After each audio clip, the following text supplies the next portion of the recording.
All right. Welcome, everybody, to Standing for Truth. My name is Donny Budinsky, and I will be leading the way in a series of videos debunking the critics and countering challenges and objections. This is going to be thorough. This is going to be a massive debunking of the critics. What we are going to learn is that the best so-called challenges and objections that they can throw or present at the biblical model of ancestry, we are going to see that those challenges can be and will be sufficiently answered. Adam and Eve were real. Separate ancestry is true. What is false is evolution, that kind of evolution that says whales, humans, chimpanzees, and banana plants are related through common ancestry. That is the theory of common descent. And so we have a lot to get through, which is why this is part one.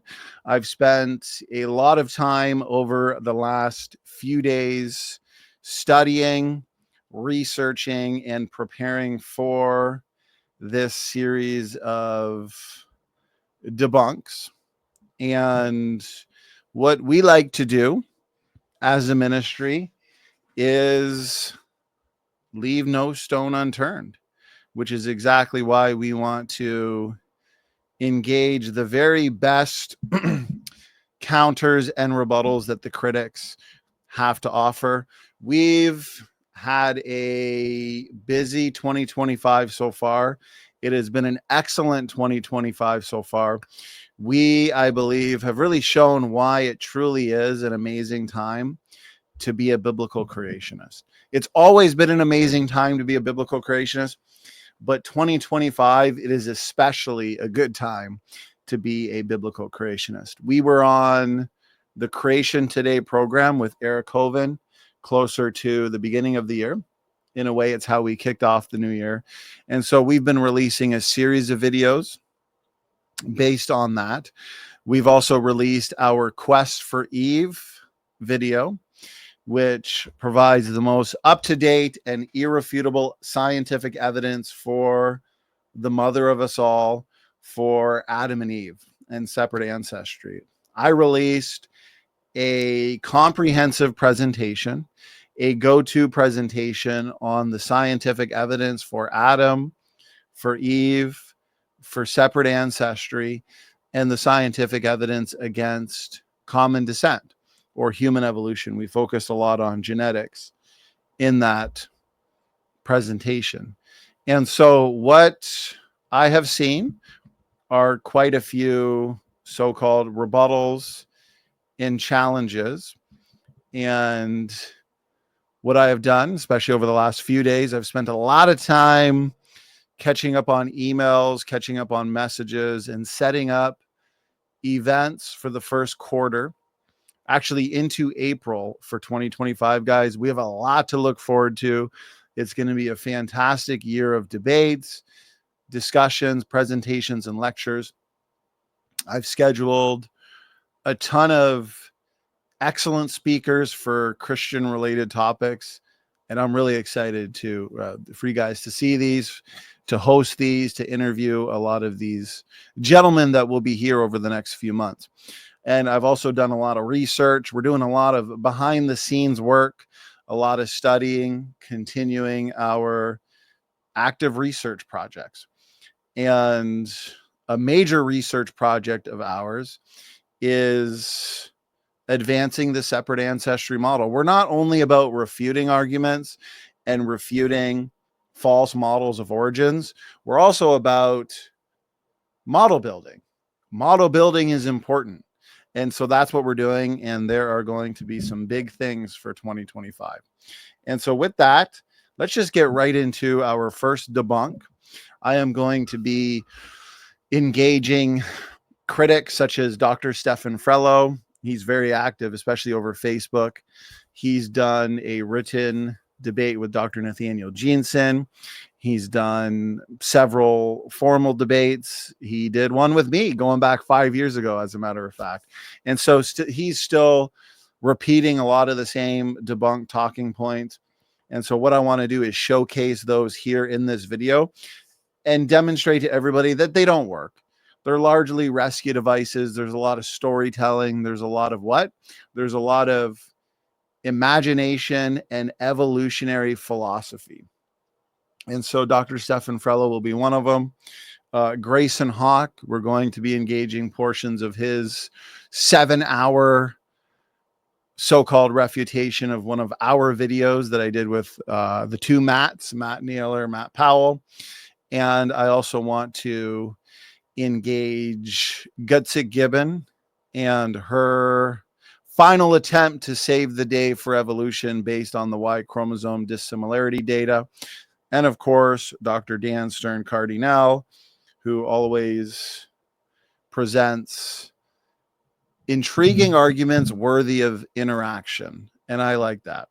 And I appreciate that. So, okay, let's start off with Stefan Frello. Now, why this is important is because a lot of these arguments that we are going to see in the comment sections of these various videos, we are going to be doing a lot of comments on comments. So this is the video that we did on creation today. And as you can tell in the comment section, there have been a lot of so-called rebuttals and objections. And so as you can see, and as you will see, these are simply the repeating of various talking points that have been engaged that have been refuted. Okay, so we presented here, and you can see comments, for example, from Kyle E. Pratt. And he says, he points to the timestamp. He says, Jeanson's unrooted tree, question mark, that pretends each node could be an individual lady as opposed to populations. I have saved Dr. Stefan Frello's comments over Facebook. That's predominantly where he comments. And I have saved them here in a document to engage. And so he says here, this was a comment he left on, if I remember correctly, our Quest for Eve video. And so he says, the so-called haplogroups or haplotypes of mitochondrial genomes will probably be mentioned. I advise everyone who plan to watch this to look up this term before watching. And I would argue, yeah, if you look this up objectively, then you're going to have no choice but to conclude that the separate ancestry model best accounts for the data. He says, if you are not familiar with it, if the L, M, and N haplogroups are mentioned, you should know that this is not the main division of mitochondrial DNA haplogroups. It's funny, you can just Google, are there 3 main mitochondrial DNA haplogroups? And the answer will come, yes. The 3 main mitochondrial DNA haplogroups are L, M, and N. L, M, and N. There's no contesting this. So Frello seems to be contesting that which is not really contested in the conventional literature, unfortunately. Now, some would say, well, R is a main haplogroup, but R is separated and unique in the sense that it has more DNA differences or mutations, separating it from the L, M, and N, which are all very close together, separated by only a few mutations. We're going to get into that, though. I'm just kind of highlighting his comment here. And then he says we have L0, L1, L2, and L3. M and N are subgroups of L3. So he's basically saying M and N came from L rather than L, M, and N existing simultaneously or being contemporaries. Okay. He says Noah's 3 daughters-in-law might come up. That is easily debunked. That's his assertion, though it is a bit technical as it relies on the correct understanding of an unrooted phylogenetic tree. Okay, so again, the accusation of an unrooted phylogenetic tree for Dr. Nathaniel Jeanson's mitochondrial 3-node model, same thing, Kyle Pratt. So I want to engage this.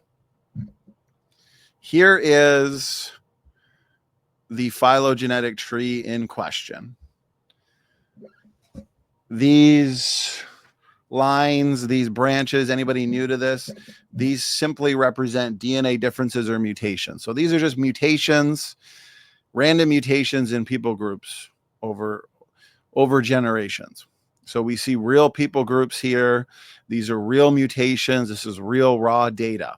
This is mitochondrial DNA. And I want to point people to the presentation I gave on the question, were Adam and Eve real, where I break down all the details of these interesting DNA compartments, okay? But mitochondrial DNA is uniparentally inherited. It's passed down on one side, specifically the mother's side, and it is its own DNA compartment outside of the nucleus, okay? So this is why DNA compartments like the mitochondrial DNA chromosome or the Y chromosome, which is nuclear DNA, but it's not autosomal, it's not biparentally inherited.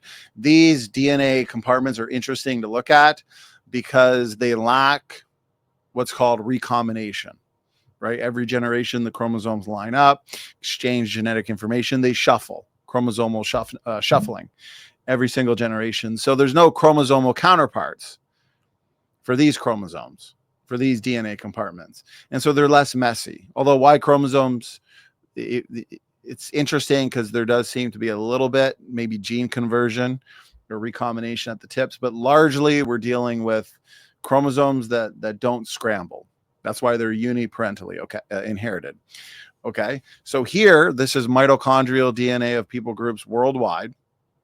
These branches represent DNA differences. So the longer the branch, the more DNA differences that they have, the more genetic diversity that they have.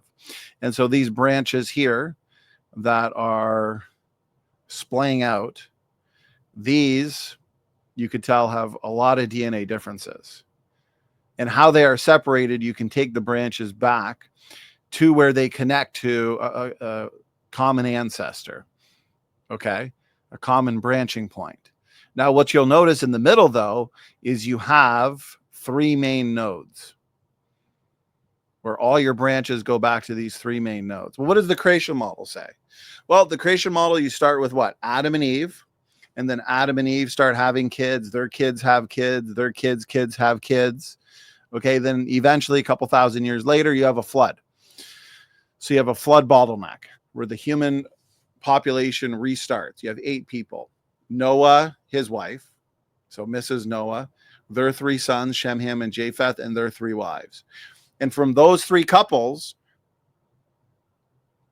come every single person on the planet today and in the past. Okay, the earth is overspread from those 3 couples because Mrs. Noah doesn't have kids, most likely. So her mitochondrial DNA is not passed on.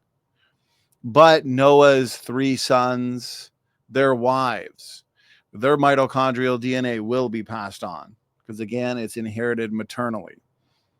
Okay. So it is very interesting that all of your mitochondrial DNA goes right back to 3 main nodes, 3 main groups, L, M, and N.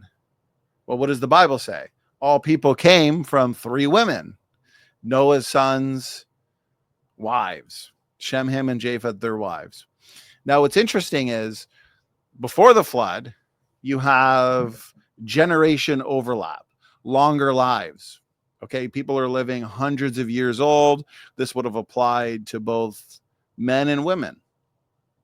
Okay, and so, and you have about 2,000 years. So you have less time than post-flood history in the pre-flood world. But again, it's a unique time because you have generational overlap. People are living longer. Okay, so what's interesting is we would therefore predict that you'd have fewer DNA differences in that time period than post-flood. And yet what we see connecting these nodes are only a few DNA differences. You can tell because the lines are short. But then the lines radiating out from these 3 groups are long. So more DNA differences, more mutations. Now, just because there's more DNA differences does not necessarily mean more time. Okay, again, these branches, the lines represent DNA differences. That's important. The evolutionists, they have various assumptions regarding what's called the outgroup or More DNA differences necessitates more time. They have assumptions on where they put the root. Okay. Because remember, they think African populations are older. They believe Neanderthals are a lot older because of their genetic uniqueness than non-Africans. So they're going to have various assumptions that are based on evolution. Okay. So I do want to get to these criticisms though. So when critics like Dr. Frello and these commenters, when they accuse Dr. Jeanson of not rooting the tree, you can kind of understand why, because it does look very similar to an unrooted tree, which I like to argue gives the natural reading of the data. Okay, this is Dr. Carter's mitochondrial DNA phylogenetic tree. Now, I've clarified with Dr. Jeanson numerous times to the point where there can't be any confusion. I've gone back and forth with him on this, asking the appropriate questions, making sure that the critics are not misrepresenting him, nor creationists, but the critics are, unfortunately. So what the critics call an unrooted tree actually has a root. This is the Eve position. Well, what's interesting, that means Eve would be somewhere here in the middle. Because again, if these three nodes are Noah's three daughters-in-law, and the nodes are separated by shorter lines, meaning fewer DNA differences, they could exist at the same time because, according to the Bible, pre-flood history, you have very long lives and generational overlap. Okay, so those three women could have come from different families, different lineages, experienced different sets of mutations, therefore having different sets of biodiversity. They could all be different ages, okay, because of these facts. So yes, L, M, and N could have lived at the same time. They could be contemporaneous. It is only evolutionary assumptions that says that they can't, and that M and N had to come from L, which is why they orient their tree in a stair-step manner. Okay, if you're familiar with these rooted trees, it's like a stair step where you basically have M and N coming from L. Okay, but again, these are based on evolutionary assumptions. Okay, when guardians of evolution say unrooted, what they mean is you have to follow our evolutionary assumptions. Apologists of evolution assert that we need to have an evolutionary outgroup. This is a form of circular reasoning. And the outgroup is going to be based on evolutionary assumptions, based on human evolution, based on Neanderthals living hundreds of thousands of years ago, and it being impossible basically for Neanderthals to have come from Noah and thus Adam and Eve. So the various assumptions here that these are older groups, and that there's a relationship, of course, with chimpanzees. In general, though, and what's never been rebutted, so for example, here's mitochondrial DNA represented on a phylogenetic tree, Dr. Carter's tree here. You have, again, this starburst pattern where you see in the middle and just this explosion outward. What this suggests is a rapidly growing population. And yet that's exactly what the creation model says. At creation, 2 people, you have a bottleneck. What happens? Rapid and exponential growth, population growth. At the flood, 8 people, rapid and exponential population growth. And that's exactly what we see. That's what we see with allele frequencies as well. We have a lot of rare variants, okay, that came out after a population that rapidly grew and then spread out into all parts of the globe. So here you see one woman, few DNA differences. The mutation rate is fast in the mitochondrial DNA. The mitochondrial DNA is less than 17,000 DNA letters. Okay. And you see variable mutation rates. Take the HVR haplogroup here, for example. Okay. You see the branches here. You have some that go out here, shorter ones here, longer ones over here. What that means is you have some people picking up more mutations in the same amount of time than their cousins. And you can tell because all these branches go back to what? A common starting point. And then they go back even further and so on and so forth. Okay. So again, there's history on this tree, but mutation rates are variable. Again, some people are picking up more mutations in the same amount of time than their cousin.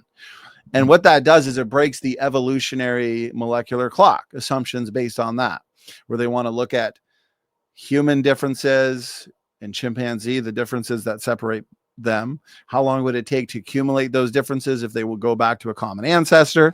And they come up with a very slow molecular clock.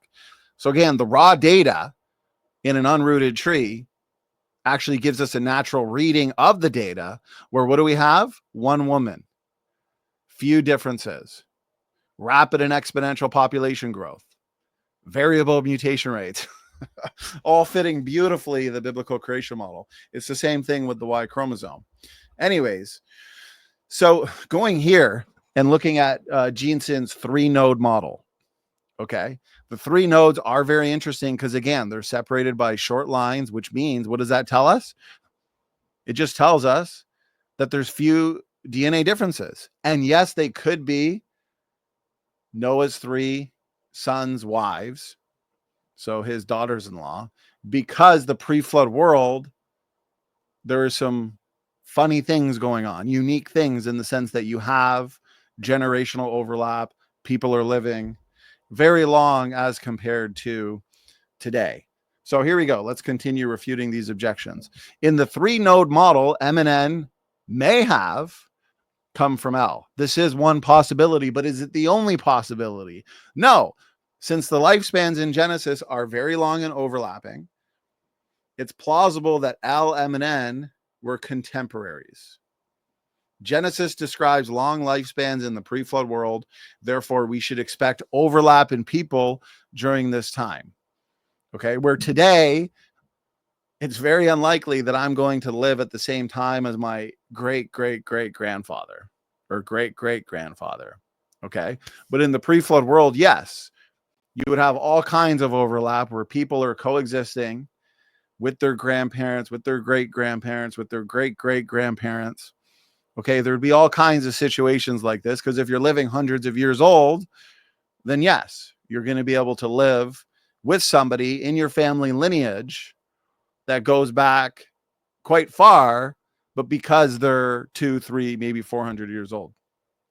This means Noah's 3 daughters-in-law could have each come from different families. Now, Stefan Frello, what he'll do as a form of a counter is he will basically counter in a way that's assuming evolution to prove evolution, rather than countering in a way that assumes what I'm saying, the creation model and what the Bible says about generational overlap and long ages is true. Because there's no contradiction. If that's true, then yes, this tree works because L, M, and N therefore would have lived at the same time rather than M and N coming from L. Okay. And it being generations after generations.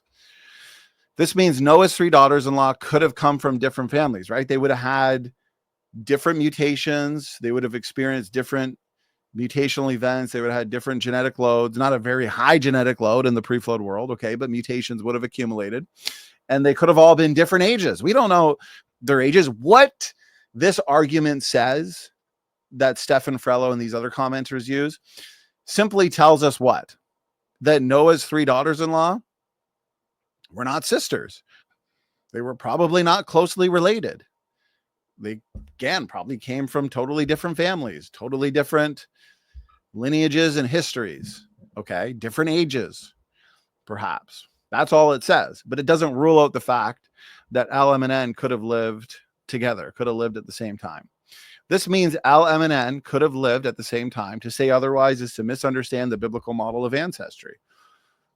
Now, what they'll commonly say is, and it seems like Dr. Dan got it right, because if you watch his debate with Dr. Nathaniel Jeanson, which is an excellent debate, it's a fantastic debate, very informative, thought-provoking, and one of the best out there on this technical topic, as they do get into the important details. For those that haven't seen that and you want to see it, just let me know and I'll link you it.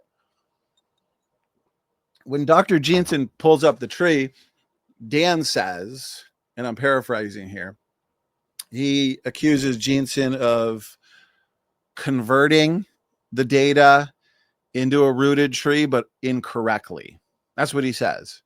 It's oriented incorrectly. And then Dr. Jeanson goes in to challenge that by pointing out, no, because if what the Bible says is true about longer lives and generational overlap, then the tree could be representing pre-flood and post-flood history, where L, M, and N all existed at the same time, and all people therefore have come from those three women, which makes sense, fits perfectly. I mean, the data didn't have to look this way, where you have L, M, and N separated by short lines, few DNA differences, and then all the lines or branches radiating out of this phylogenetic tree of mitochondrial DNA worldwide are long, representing more time, more diversity. It didn't have to come out that way, but it did. And it fits quite nicely with what the Bible says. So we should consider it. Okay. Anyways, I've asked Dr. Jeanson this several times just to make sure. Okay. And so he has said, when accused of having no root on the tree, Dr. Jeanson says he does have a root. He roots it on the L node as Eve / one of Noah's three daughters-in-law. See, here's the thing. One of Noah's three daughters-in-law could have had a mitochondrial DNA sequence that was very close to Eve, depending on how many mutations have accumulated over the last 2,000 years. Okay. So one of their mitochondrial DNA chromosomes could reflect quite closely to what Eve's was. Okay. And so another important point is that testable predictions have resulted from the placement of this root, as Dr. Jeanson looked at this, predicted that we could read the history of civilization from this tree. And that's what led to his active research project on another uniparentally inherited DNA compartment, which is the Y chromosome. I'm not going to get into that because there have been some counters to Traced. I got the book Traced behind me, which is basically a fulfillment of those predictions. But it was Matt, myself, and Brandon. We did an hour and a half or so response to the critics on Traced. And so what I can do is link that for people to see. Okay, so the question would be, why are those predictions working so well if all of this is false? Is Dr. Frello, has he engaged those points? So let's continue with what these commenters have to say. So he's completely wrong, this guy, where one of the daughters-in-law of Noah would have to be the mother or grandmother of one of the other daughters. Again, in the pre-flood world, you'd have people living hundreds of years old, 100, 200, 300, 400, okay? And therefore, you'd have generational overlap because of these longer lives. So yes, L, M, and N could have lived at the same time. Then he says also where he arbitrarily left out Neanderthal DNA. See, here's what's interesting. It shows that critics like this, they're just repeating talking points that they've heard because they're not actually demonstrating the reality that says, hey, I've actually looked into this. I've investigated. I've examined it. What does someone like Dr. Jeanson had to say about this? Okay. Stefan Frello, he uses similar arguments. For example, here, this is Frello. This video will probably leave out Neanderthals or alternatively claim that the DNA sequences are unreliable. It's funny because we've done a ton of work on Neanderthals. I've done full debates on Neanderthals years ago, probably going back 3 years ago now. I had a formal debate with Dr. Dan Stern Cardinale on Neanderthals. So nobody is avoiding Neanderthals. We have a dozen videos on Neanderthals alone on the channel. Anyways, is anybody ignoring Neanderthals? Is Dr. Jeanson ignoring Neanderthals? The answer is no. So this right here comes from Dr. Nathaniel Jeanson's paper, Mitochondrial DNA Clocks Imply Linear Speciation Rates. Published in 2015, he talked about this. Okay, so all that happens if you include Neanderthal DNA, here's the fossil sequences. So he included it in one of these trees. Okay, because they are more diverse, they're unique. Okay, they branch off and they go further out because of those DNA differences. Here in A, for example, you can still see the three nodes, the three nodes, the three nodes. With Neanderthal, the fossil sequences go out further. Okay, so the question is, how do we deal with that? Well, we can deal with it in a number of ways. Now, I would recommend my book, Special Creation. I was going through it last night on my section in Neanderthals, and I had even surprised myself since it's been a while since I looked at the chapter I have on Neanderthals, and it's a book in and of itself. I go into detail, a lot of citations, a lot of arguments. Therefore, for sake of time, I'm not going to just repeat all those arguments, but I would recommend picking up a copy of Special Creation. If you already have a copy, but you want a PDF of it, let me know. I'll send you a copy. Check out the Neanderthal section. The section hasn't been rebutted, but it adequately answers this challenge. Why do the Neanderthals have a different set of biodiversity? Why do they nest differently? Okay, these kinds of questions, genetically, phylogenetically, why do they nest differently? And what I might do is turn that chapter into a technical article and therefore make it available for everybody in light of the fact that the critics keep repeating these arguments. Okay, so firstly, Neanderthals would have been closer to the flood, therefore closer to creation. So they would have started off different. They would have started off with different sets of biodiversity. Okay, and they could have started off hypermutating, right? Because of the post-flood world, the whole real estate was changed, environments were changed, conditions were harsh. For many reasons, they could have had important DNA repair enzymes that were hit with deleterious mutations, therefore degrading those important enzymes. And as a result, more mutations accumulate. Okay. And then they could have been, after they became isolated, after the fact, they could have started off closer to the Heidelbergensis morphology or phenotype, but the end stage Neanderthal was for sure highly inbred. They had these massive runs of homozygosity, these identical letters in their genome, suggesting that they were highly inbred. They were 40% less fit than humans. Okay, they looked adapted. They were strong people. Okay, I did a whole presentation going on over the very interesting, fascinating morphological characteristics of Neanderthals and how they were a highly intelligent, sophisticated people group. But genetically, the end stage Neanderthal, they were highly inbred.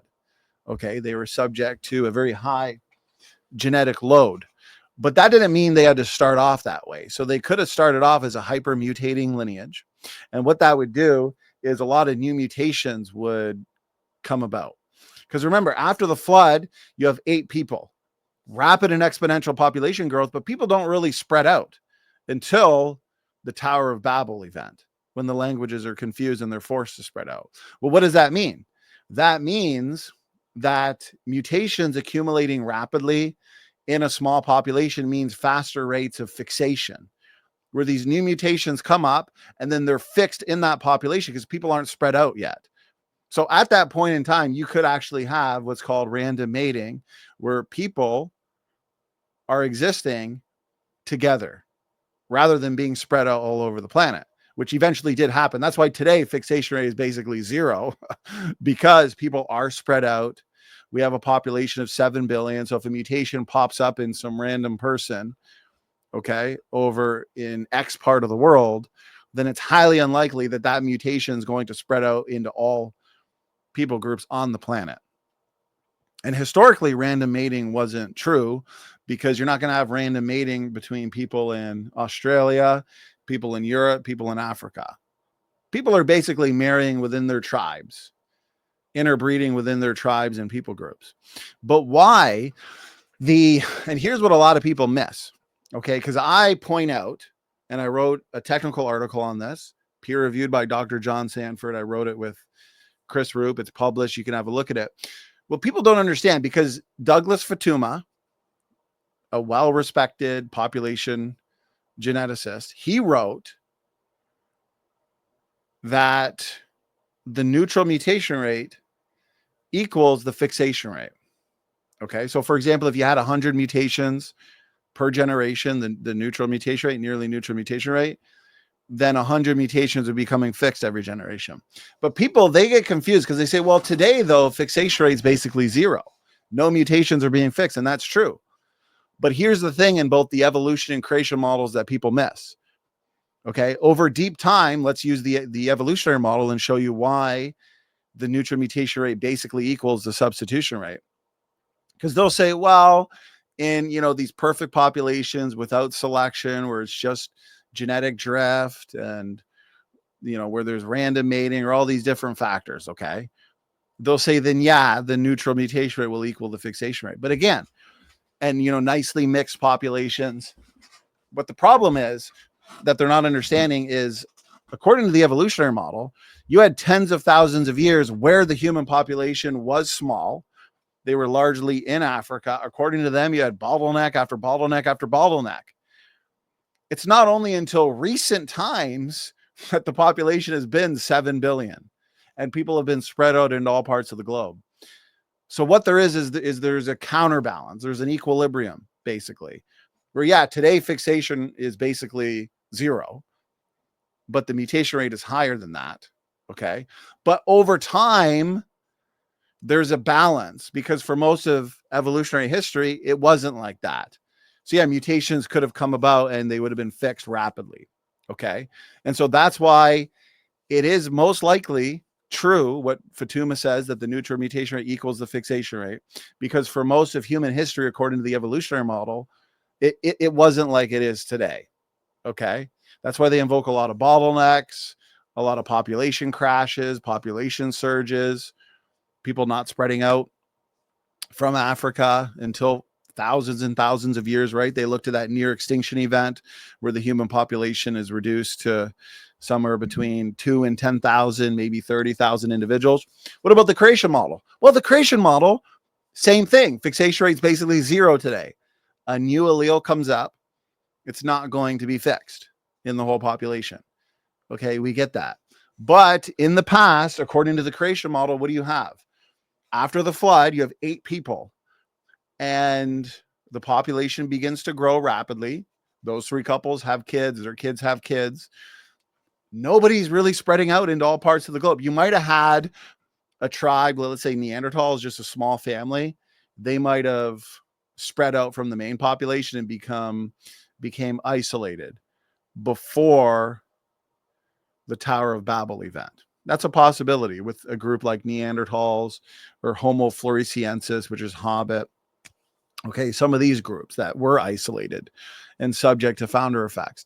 Anyways, so you have, for probably somewhere between 200 and 500 years before the Babel dispersal, you have a rapidly growing population with mutations accumulating, a faster mutation rate than in the pre-flood world, that's for sure. Okay, and here's the thing. Noah had his kids at an old age. Whoever Noah's 3 daughters-in-law, whoever their parents had, however old they were when they had their daughters, these people could have started off with a whole bunch of mutations. They could have just been hit with a whole new pile of mutations. Noah's 3 sons, their 3 wives. And then you go right into the pre-flood world and the same, or post-flood world, and the same thing happens with their kids and their kids and their kids. But yet people haven't spread out yet.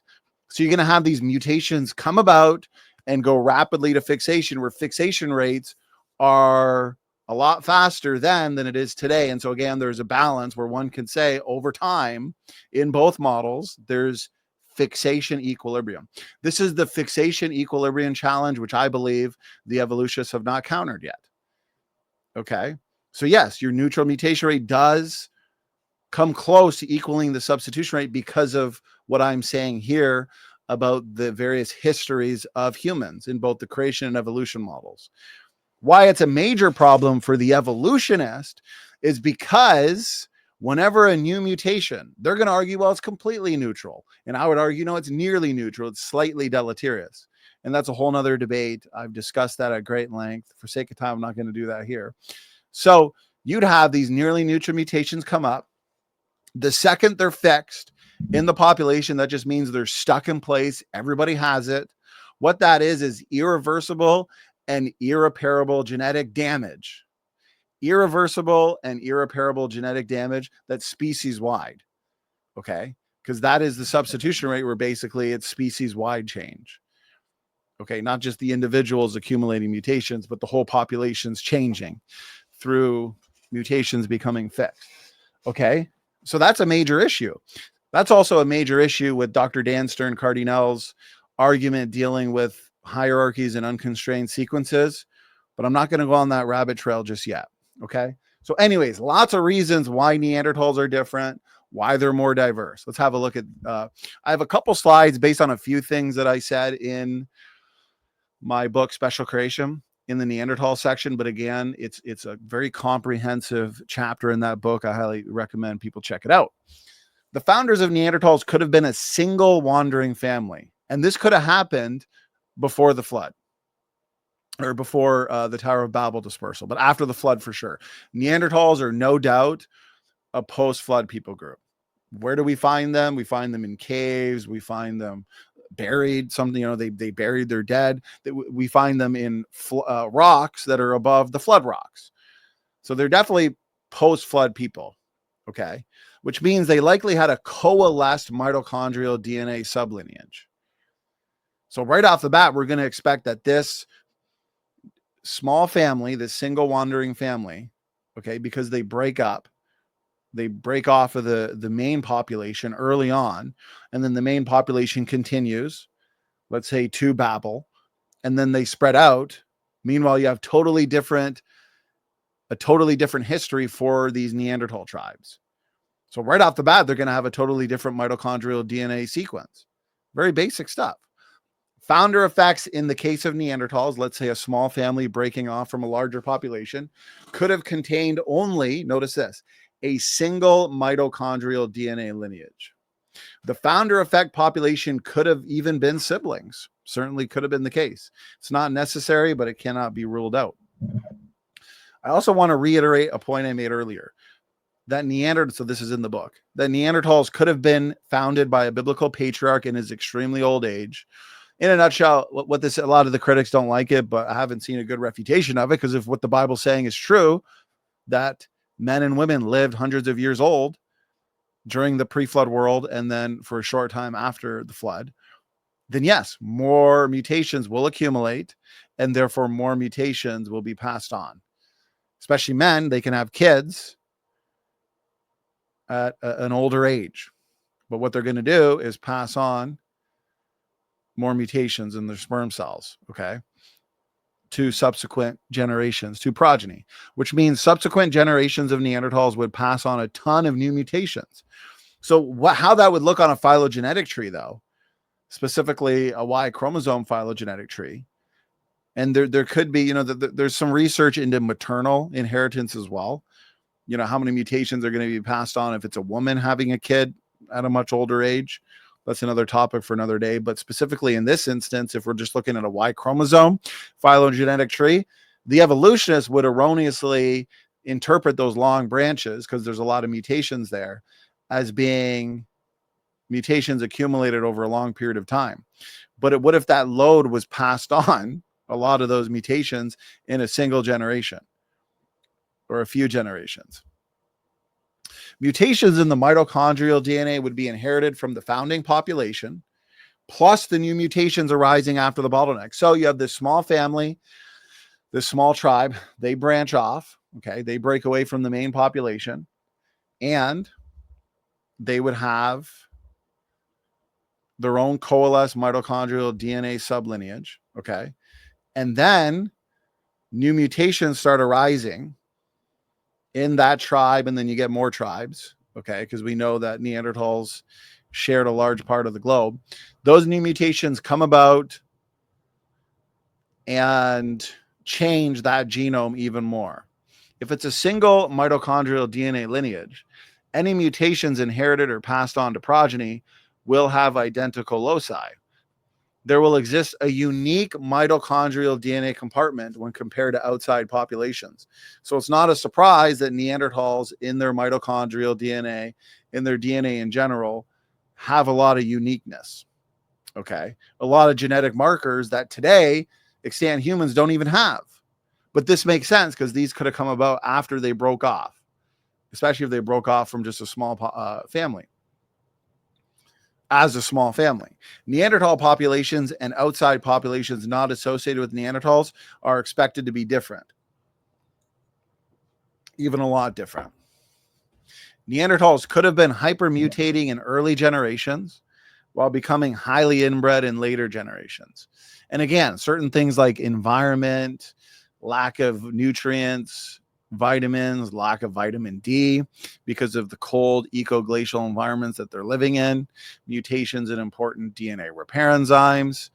A lot of factors can contribute to new mutations popping up and becoming fixed, making them unique, making them more diverse. Okay. And you could still have a lot of mutations accumulating every generation, but at the same time, diversity is being eroded. Okay. Because they are highly inbred. We see that they have high levels of homozygosity, thus changing them even more. Okay. New mutations would also rapidly become fixed, since faster mutation rates in small isolated populations have a greater chance of becoming fixed, resulting in even more genetic distinctiveness, especially when comparing the DNA of Neanderthals to modern humans. So again, to this commenter, it is a comment of ignorance because Neanderthal genetics have been looked at, and we have a very elegant explanation for why Neanderthals branch the way they do and why they are unique. They're a unique people group. Why are we going to take the exception like Neanderthals? Okay, like these side branches after the flood, a lot of interesting things going on in that new world, the rekindling of culture and civilization, harsh environmental conditions. Why are we going to take the exceptions and then ignore the rule? What's the rule? Again, everything's nice and neat in these phylogenetic trees where you have little diversity. You have, as we know, a fast mutation rate in these DNA compartments. All these branches go back to 3 major nodes, L, M, and N. Overall, it represents Eve. Like in my last in the presentation I did on Adam and Eve, I talked about the Eve consensus sequence and how we know Eve. We have her sequence. We've been able to get a consensus sequence on what her DNA is in the mitochondrial genome. And the mean, the average DNA differences are just a few, somewhere between 20 and 30, separating any person from Eve. It doesn't take long to accumulate those differences. And then even your largest, your biggest difference, not just the mean, somewhere between 100 and 140, let's say, with the African branch, some African branches, we have good explanations for those as well. And I discussed that in detail actually in that presentation. And then you got Neanderthals. I just went over several good reasons why Neanderthals are unique genetically. Okay, this distinctiveness. So let's see what else here. So again, these are evolutionary assumptions. Notice this guy. The facts didn't turn out that way. No, the facts turned out exactly as the Bible would predict. It didn't have to be true that L, M, and N, Kyle, would be separated by few DNA differences. Okay. Why the lines connecting them are short. That's what it suggests. The Bible did not have to teach us that in the pre-flood world, the history of mankind, people were living hundreds of years old, which means there would have been generational overlap where L, M, and N. Now, if L, M, and N were connected by long branches, or they were separated in the same way that the R haplogroup, which could be a post-Babel dispersal event, then it'd be a different story. But it fits quite nicely with what we know about the account of human origins in Genesis. And then, of course, they want to root it on L because they're assuming what? Notice what he says here. That fits the out of Africa model, not some Garden or Eden of Ark. These are assertions. These are arguments based on evolutionary assumptions that don't even work for many, many reasons. Okay. So let's move on to our next argument here. Now, I do feel like this next one that I'm going to engage from Grayson Hawk in his video, this will probably be the last one I'll do for this video. And my goal is to premiere part 2 for Saturday because I want to engage arguments from Dr. Dan Stern Cardinale on these hierarchical patterns in unconstrained sequences versus constrained sequences. But that I am going to engage in detail very thoroughly. And so I think that would be better left for part 2. And I also want to continue engaging Dr. Frello, but on the Y chromosome, and show everybody why he's failed miserably. Dodge, duck, dip, dive, and dodge, the 5 Ds of Dr. Stefan Frello dodgeball. He's not answering the challenge. He's tried over and over again on Facebook, and I want to show exactly why. And so let's engage these points here from Grayson Hawk, and then we'll see how much time we have left, and we might spend time on the next 2 for the next program. So I do want to share screen again, but this time I want to make sure the audio is shared. And okay. So audio is shared. Double check one more time since I'm recording this. No way to know for sure. Okay, we're definitely good. So this is Grayson Hawk's 7-hour rebuttal video, but I gave over an hour presentation at the end of the amazing scientific evidence for Adam and Eve. They did not get to that. Their arguments or lack of arguments on our fossil record challenge. Why are there so few hominin fossils if the evolutionary story is true? Arguments from silence. Well, don't you know fossilization is rare? And completely missing the point that, yeah, fossilization is rare, requires special conditions that a global flood would allow for. But another thing, they spent a lot of time on C14, but all they did was repeated the same arguments that have been demolished.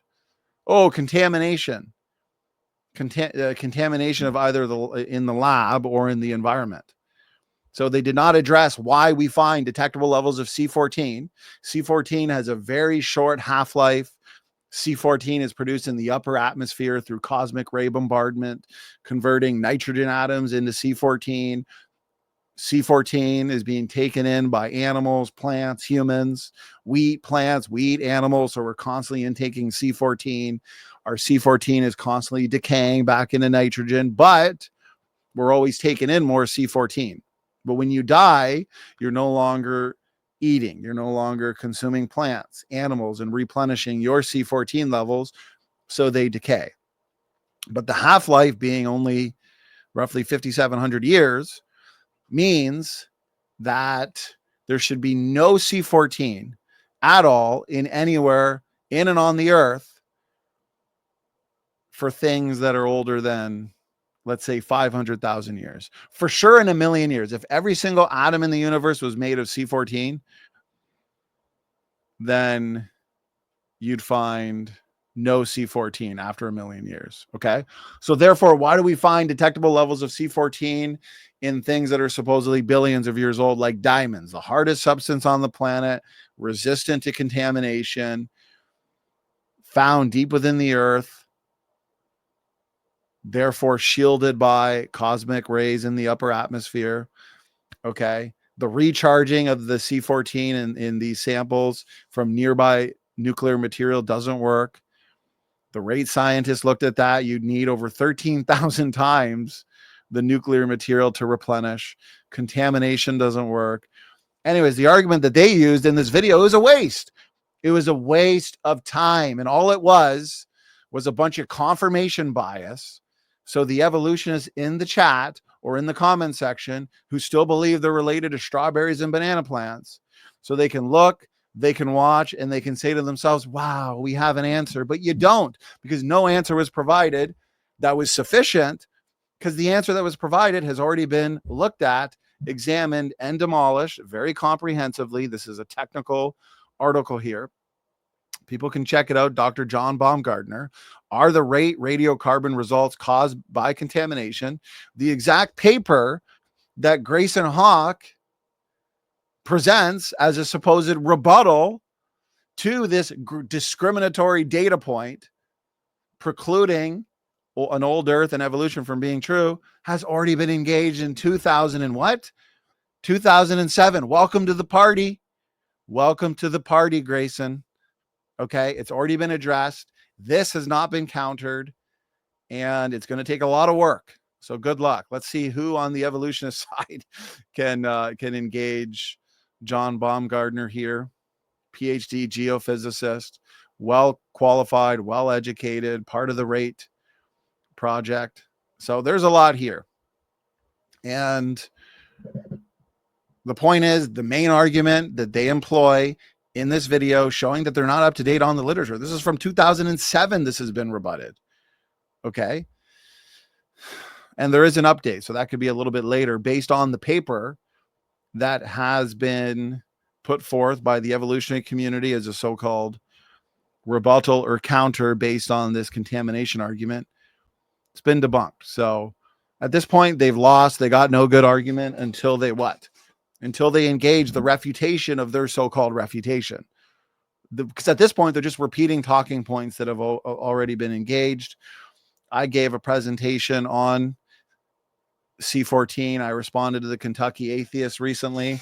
And you know what? He never responded back.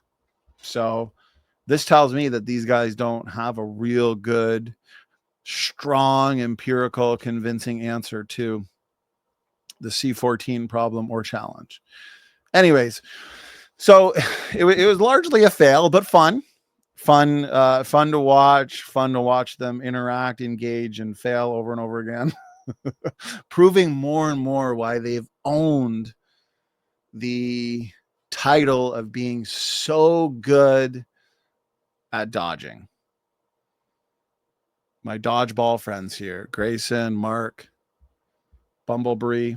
Okay, let's have some fun now. I just want to go over these parts because yet again, not surprisingly, creationist testable predictions. I can predict that these guys over and over again in their videos, they're just going to repeat arguments that have been engaged for years. Arguments that Grayson Hawk repeats here, we've engaged for years. I engaged in a debate with his name, I think it was Walking Fish on Modern Day Debate going back 4 years ago. Erica, she moderated it. And we had Dr. Rob Carter on 3 or 4 years ago, and he engaged some of these same arguments. So the point is, if they're going to use these arguments and they don't like our rebuttals or counters, they should use the argument and then say, but what they would say is this, and this is how you rebut that. But they're not doing that, which means these are lazy critiques. These are lazy critiques. Okay, here we go. Let's go on mute and start listening to some of this. Of genetic mistakes. These recessive mutations come to the forefront. They erode existing levels of genetic diversity. They lead to all kinds of harmful diseases. Okay. They're the ones, according to their model, they explain the origin of all or almost all genetic diversity as being the result of what? Mutations, deleterious mutation accumulation over time. Yeah, they're going to have not just deleterious. That's where Donny's basically putting his faith in to say there's no. This is basically where Mark Reed is putting his faith into saying, no, the majority of mutations are not really nearly neutral or slightly deleterious or low impact, even though what we see all throughout the conventional literature, especially when it comes to population genetics, we see that one of the most well-established facts is that the majority of mutations are deleterious. And they're even more deleterious because we understand that the genome is largely active. Over 60% of the genome is transcribed. We know that transcription is an energy-intensive, resource-intensive process. Adding a single nucleotide to a growing RNA chain consumes energy. It consumes and utilizes ATP. So if the majority of this activity, which is what they say is spurious or noise, then guess what? Evolutionary processes over time should have weeded out all this junk that's just there, wasting energy, wasting resources. I did a whole response to Gutsick Gibbon on junk DNA, and that hasn't been responded to yet. That's been about a year now.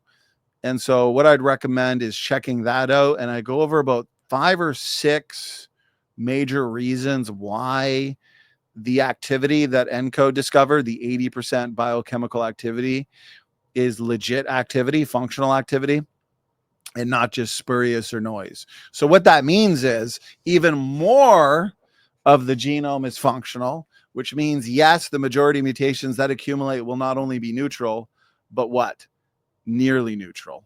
deleterious. Then with fixation equilibrium, if deep time evolution is true, then you have these deleterious mutations reaching fixation, Mark Reed, and therefore resulting in irreversible and irreparable genetic damage that now selection can't deal with, unless you want to invoke rare back mutations, which isn't going to counterbalance the damage either. Advantageous mutations because I say so. Yeah, pretty much. You have a select few so-called beneficial mutations that might be non-reductive, general cases of adaptation, adaptive episodes. A lot of them are due to epigenetics, not saying all of them, but a lot of them are due to epigenetics. So you might be able to present 5 or 6 interesting examples of a mutation that is non-reductive. But the point is, the majority of mutations are overwhelmingly deleterious, and the majority of beneficial mutations are actually reductive. They're functionally compromising to biological organisms, even in light of the fact that you could present a few that appear to be non-reductive. But you would need thousands of truly non-reductive beneficial mutations to counterbalance the damage. That's why when they go into their mathematical modeling, they're assuming that far too many of these beneficial mutations are truly non-reductive, when it can actually be shown in reality that the majority of them are reductive, even though there's a few, like possibly lactase persistence or nylon digestion by bacteria. There's a couple that might be non-reductive. The vast majority of them are reductive, and beneficial mutations are rare. They're about 1 in a million, they discovered in Lenski's experiment, which means you're only getting a few non-reductive beneficial mutations, with the majority of them being reductive, but they're rare to begin with. So it's really not going to help you, Mark. Just take my word for it, bro. Yep. Even though, like, we literally do have empirically measured distribution of fitness effects showing empirically the distribution of beneficial, neutral, assuming that the majority of those so-called beneficial mutations are non-reductive, not functionally compromising to organisms, assuming that the majority of the genome is junk, when we know the evidence suggests that the majority of the genome is active and therefore functional to an extent, assuming that the majority of mutations, including the mutations that would reach fixation, you know how Fatuma says the neutral mutation rate equals the fixation rate, they're going to say, well, those are strictly neutrals, when in fact, what the data suggests, they're nearly neutral. So this distribution, okay, one could argue is not based on realistic parameters. It's not based on the reality of beneficial mutations, neutral mutations, okay? Therefore, it's a very imaginative distribution. deleterious. Like, we've measured this, and Donnie's measured it based on a whole lot of unrealistic evolutionary based assumptions on what is and what isn't a beneficial mutation.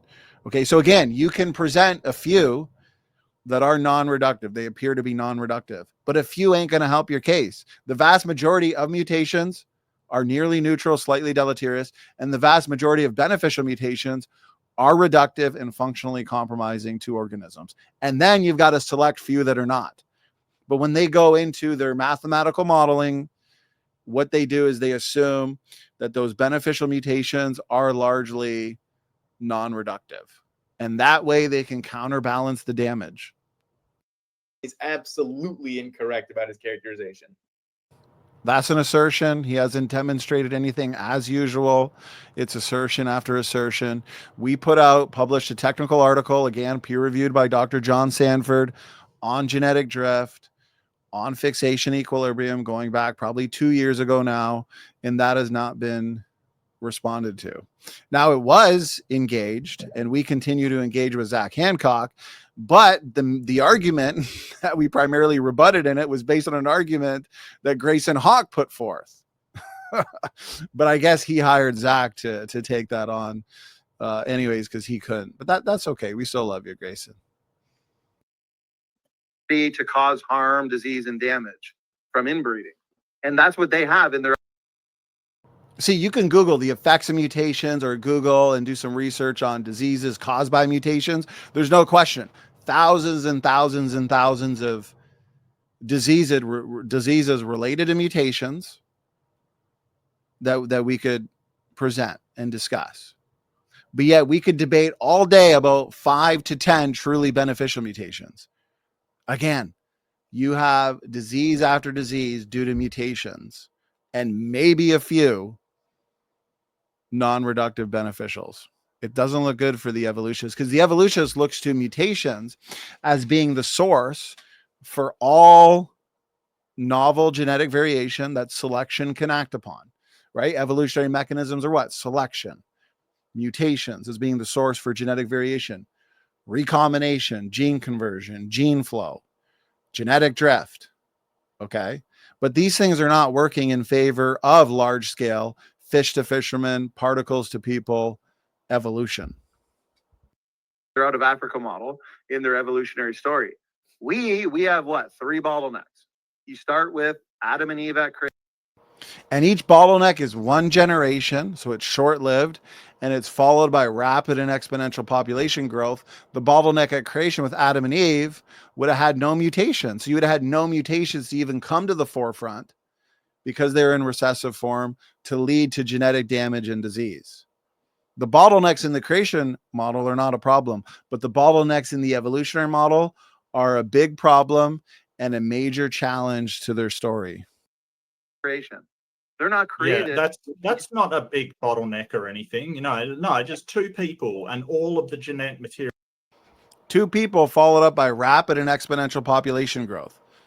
A single generation bottleneck with 2 people who have no mutations, nothing but design diversity, and right away they have kids, their kids have kids, their kids have kids, and so on and so forth. And before you know it, you have a fairly large population. That's a 1 generation bottleneck. But in the evolutionary model, Mark Reed, what you have is an extended population bottleneck in Africa, where the population that is somewhere between 10 and 30,000 individuals remains small for tens of thousands of years. And what that means is you have thousands of years of inbreeding, recessive deleterious mutations coming to the forefront, manifesting themselves outwardly in genetic damage, genetic degeneration, and a lot of disease. This is a problem. This is a major problem. Is taken from them. No, it's not a problem at all. What could possibly go wrong? He's being sarcastic, but showing that he doesn't understand the biblical model, nor does he understand his own model and why it is a major challenge. But I've actually pressed Mark Reed on this many times in open mic debates, and he never had an answer then. And therefore, I'm not surprised that he doesn't have an answer now. Deleterious mutations. They're created with what's called created heterozygosity. Oh, where's that in the Bible? Oh, there you go. So all you got to do is ask yourself this question in an honest way. And I've asked many evolutionists this who don't know created heterozygosity, and they always give the same answer. When God said to be fruitful and multiply, did he want that to be carried out by cloning? The answer to any honest, objective person is obviously no.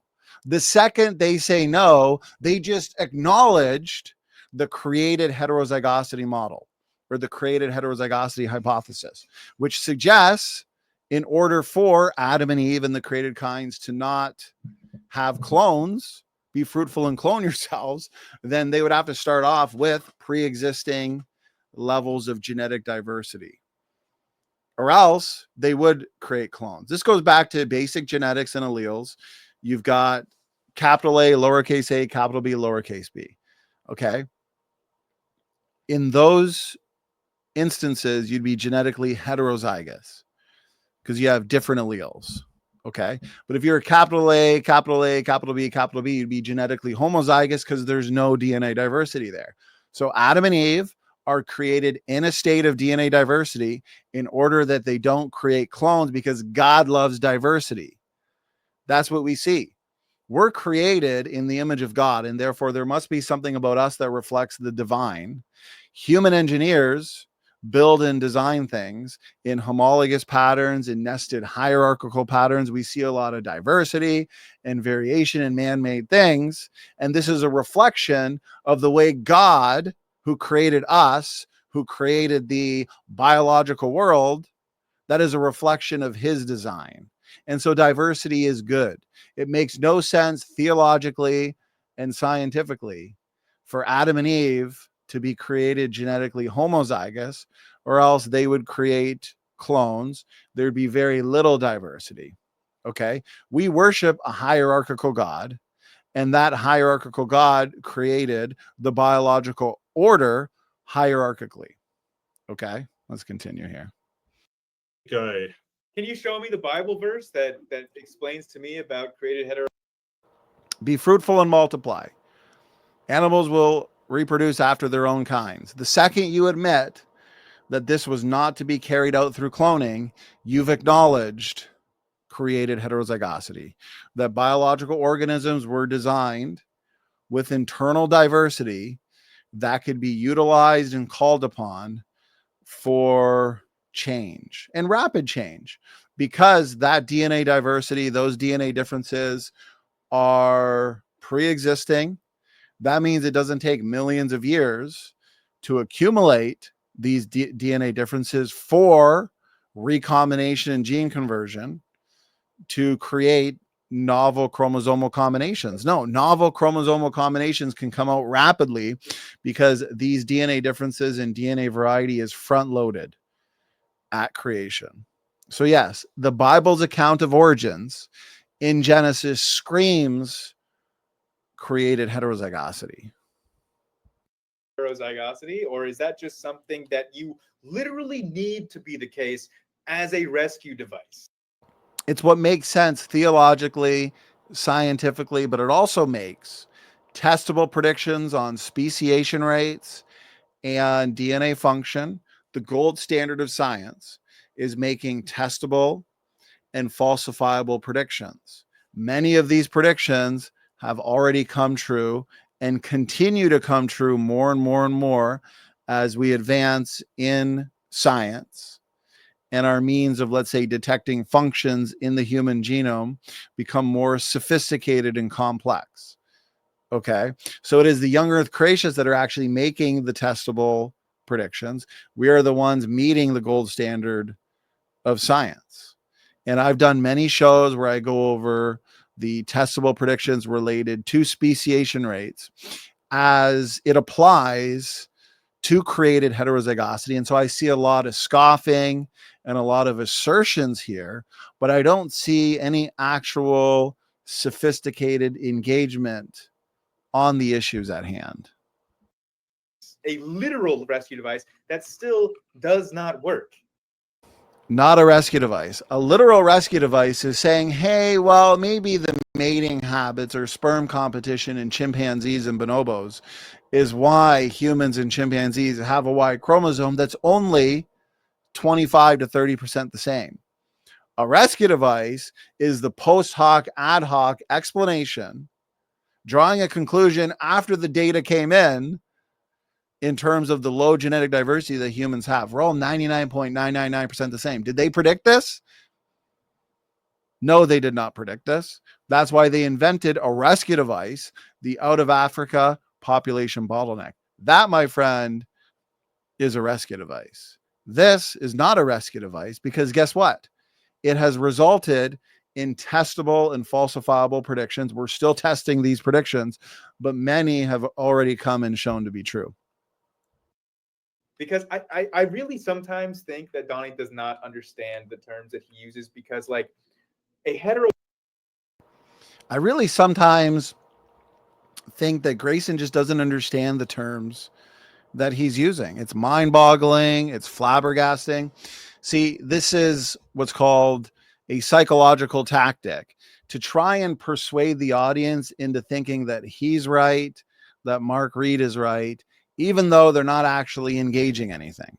Okay. He knows that created heterozygosity. He has to know. We've debated 3 formal debates and a dozen open mic debates. He knows the created heterozygosity model has testable predictions attached to it, but he's not engaging any of them. heterozygous individual has one allele on one of their parents' chromosomes and one allele from the other. 2 alleles, right? That's heterozygous. Yet there are multiple versions.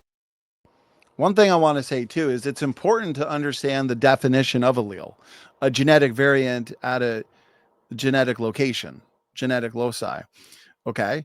So if you have capital A, lowercase a, capital B, lowercase b, and you apply this to millions of positions in the genome, that is a lot of DNA diversity that can result in nearly unlimited genetic changes and adaptive episodes. You're applying this pre-existing DNA diversity to millions of positions within the genome. And so again, you have a huge range of chromosomal combinations that could come about generation after generation, manifesting itself in novel phenotypic change. But those novel phenotypic changes in the biological world are based on those pre-existing DNA differences. These are pre-programmed genetic algorithms that can result in these kinds of novel changes. Of these alleles that can occur in a human population, but even though one individual can only have 2. So like blood types, there's like 1,000 different alleles of different type, like blood types. So we're expected to believe that every single allele for every gene that's present in the current human populations, because we know that they couldn't have come from mutation, right? So they had to have been in Adam and Eve's genomes originally. Where did we say every single allele is pre-existing? Where have we said that no new diversity could come about through mutations? I've always said, or I've said for a long time, that mutations add something new because they're adding something that was not previously there. So over time, you can have more diversity added through mutations, with still the vast majority of diversity being pre-existing, being inherited right back to Adam and Eve, which were front loaded with the original diversity. But I'm going to let him finish his argument here, and then I'm going to address it, or I should say dismantle it in detail. Originally, which means that they would have had to have like 1,000 different variations of the same gene. I mean, I know that God's all powerful and can do anything anyway, but there's like, to think that he could have created Adam and Eve with 1,000 different varieties, or 500 or 20 different varieties of like every single possible variety of every single possible gene, and that those bodies would somehow work with all of those different genes represented. Okay, let's engage this argument since he seems to think it's a fatal blow. Okay. So let's engage this final point, sneak peek into Dr. Dan's argument that we'll be engaging in part 2. So too many alleles is Grayson's challenge here. It's funny whenever they look to the exception to overturn the rule. Okay, because he did say some accurate things there, that we have 2 copies of all our DNA, right? We have 2 copies of chromosome 1, 2 copies of chromosome 2, 3, so on and so forth. And if you actually scan down your chromosomes, if you were to take your chromosomes, scan down them, what you would find is variation, right? Where maybe the one you got from your father is different than the one that you got from your mother. Perhaps the one you got from your dad is an A. Okay. A, T, C, G. Those are your DNA letters. And then the one you got from your mother is a T. Okay. So as you can see here on the slide, most of the variation in the world is 2 alleles, A or T, G or C. But remember, created heterozygosity applies to millions of positions within the genome. Okay. And so anyways, you scan down your chromosomes, you are going to find variation.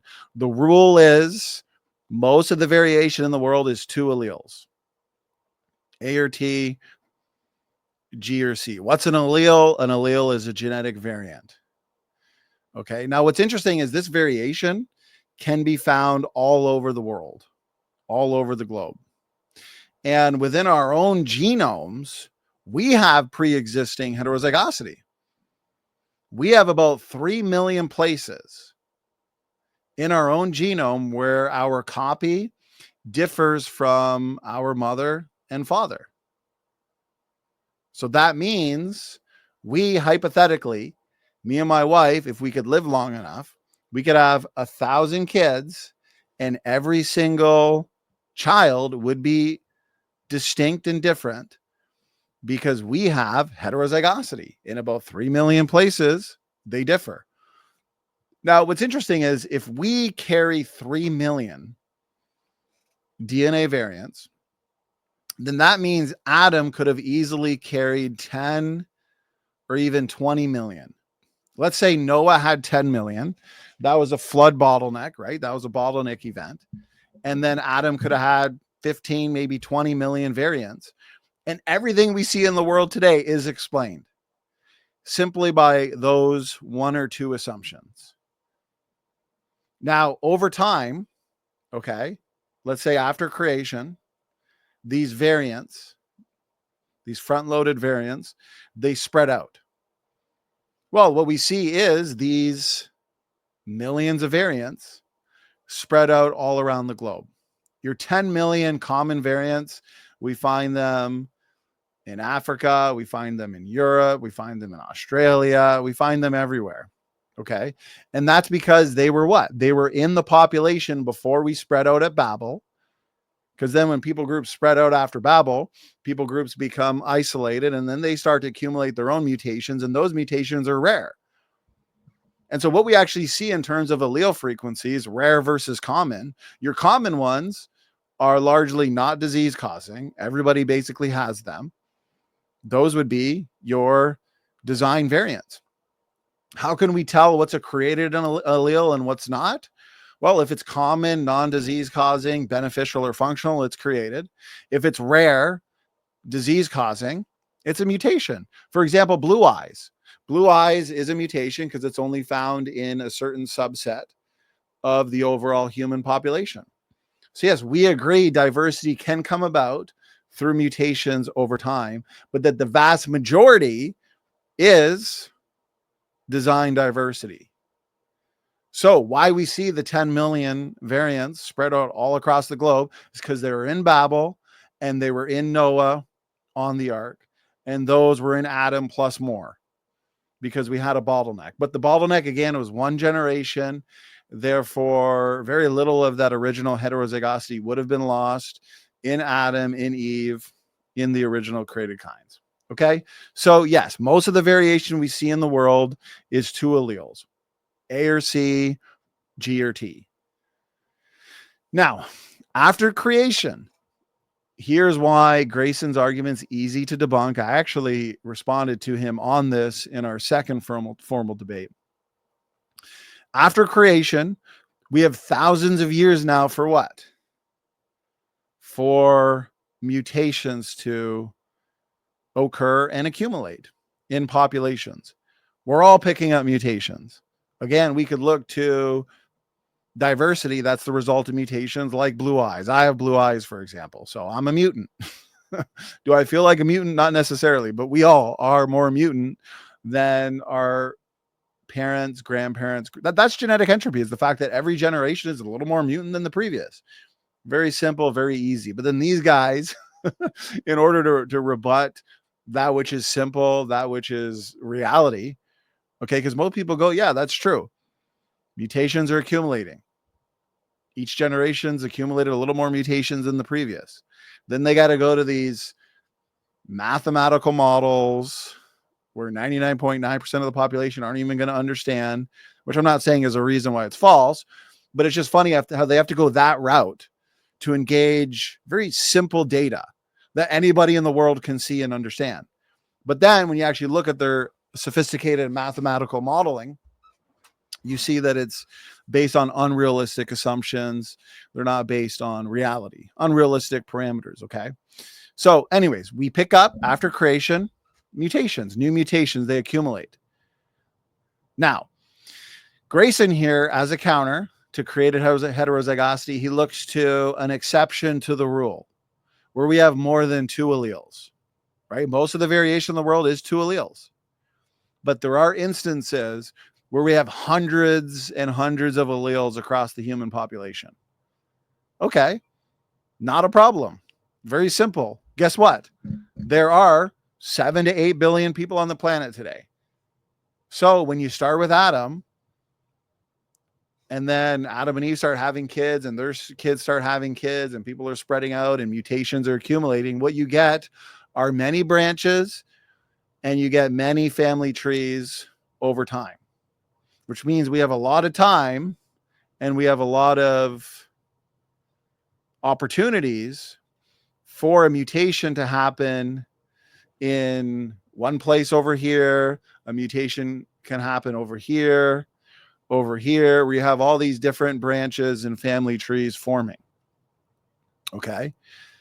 And as a result, you get exceptions to the rules where you have more than 2 alleles. Not an issue. Another thing is we actually have many genes that are highly mutable and designed to change for adaptation, which is a very interesting field of research. And because of that, we have a lot of variation as well. The human immune system, for example, more variation in the human immune system, which we find a lot of variation in, could be beneficial because in humans, in the biological world, immune systems are very important to fight off disease, to fight off a number of things, okay, from the environment as well.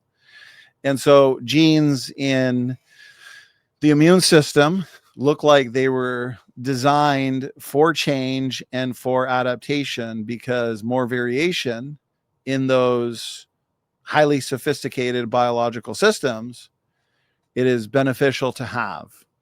Okay. But really all you need is thousands of years since creation for mutations to happen. And that's why we have, anyways, the exception to the rule being 2 alleles, with some instances where you have more than 2 alleles, sometimes hundreds. But again, that's not an issue. Okay, because most of the variation of the world is 2 alleles.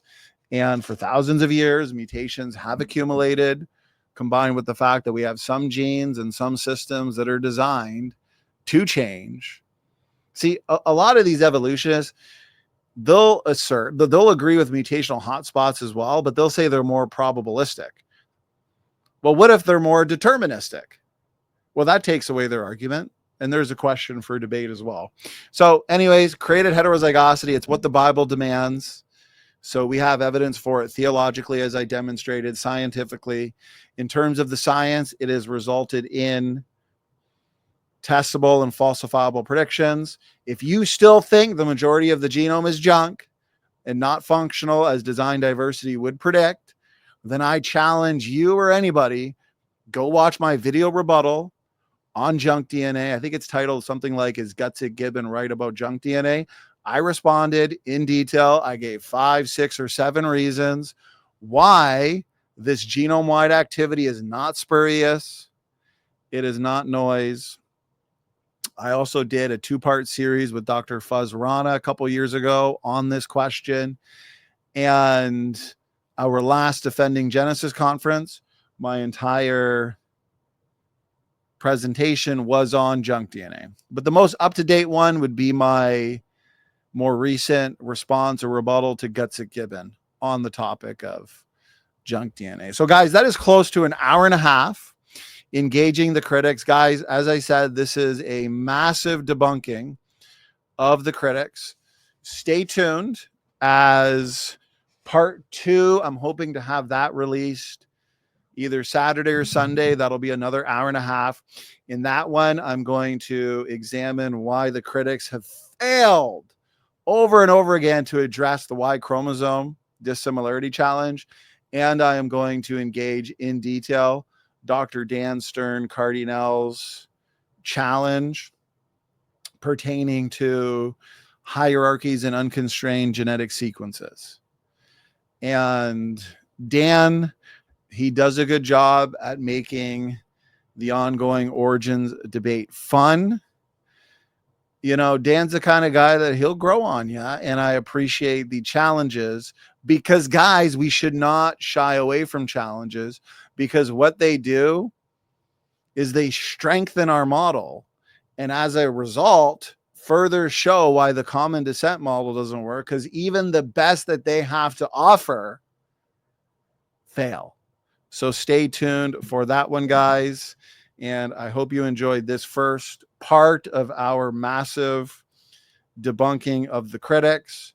My challenge to the critics who want to continue fighting against the C14 data, please respond. Do your best to counter the counters to the arguments that you guys continue to repeat. And I'm glad I just noticed this right now. Dr. Rob Carter made a few good points as well, debunking Grayson's argument here. So I want to cover this, and then we'll officially wrap it up. So notice this. We also cannot discount the fact that some places in the genome are much more variable than others. So creationists don't shy away from this, Grayson. Usually when an opponent is claiming there is too much allelic diversity, they are focusing on those regions, example, the HLA genes. And we must not forget that Lamarckian inheritance has recently been reintroduced as a viable concept. In fact, recent evidence shows that RNA is absorbed by developing sperm in the epididymis, thus acquired traits. What I really want to read here is the definition of the word allele. So I pointed this out earlier. Okay. An allele is a genetic variant at a genetic loci. Okay. So you're going to have DNA diversity in millions of DNA positions. An allele can mean one of several things. If you are considering a single letter in the genome, there are at most 4 alleles, A, C, G, T. But if you are considering an entire gene, there are as many possible alleles are letters. Let me see this. There are as many possible alleles there are letters as there are letters to the 4th power. Given many generations, chromosomal recombination. So again, that's where you get genetic variability every single generation because these genes are shuffling. Chromosomal recombination can lead to an increasing number of alleles because the initial versions of a gene get scrambled to make more versions. Do you see why this is not an issue for the creation model? Finally, over 4,500 years has gone by. That is plenty of time to account for the accumulation of a lot of genetic diversity. So that's what I was pointing out with the mutations. After Adam, you have a lot of time for a mutation to happen here, a mutation to happen over here. And what that is going to create more diversity, but still being the exception because the majority of diversity is front-loaded. It's design diversity. That's what I talked about earlier. That which is common, not disease causing, most likely designed. That which is rare and disease causing in some circumstances or instances, it's after the fact. It's mutations. And there is no way to say that God did not front load Adam and Eve's reproductive cells with many different genomes. So here's a possible hypothesis, meaning that the genetic diversity of humans today may depend in part on how many children they had. There are myriad additional variants that are geographically restricted, and these are excellent candidates for post-flood mutation. Given that there are over 7 billion people, and given that we have had thousands of years for variations to arise, why would anyone be surprised, Grayson clearly surprised, that there are genes with more than 2 versions? So there's another, hopefully, couple additional points for you to consider on this issue. Guys, thank you for tuning in. Stay tuned for part 2 because I love debunking the critics. God bless all.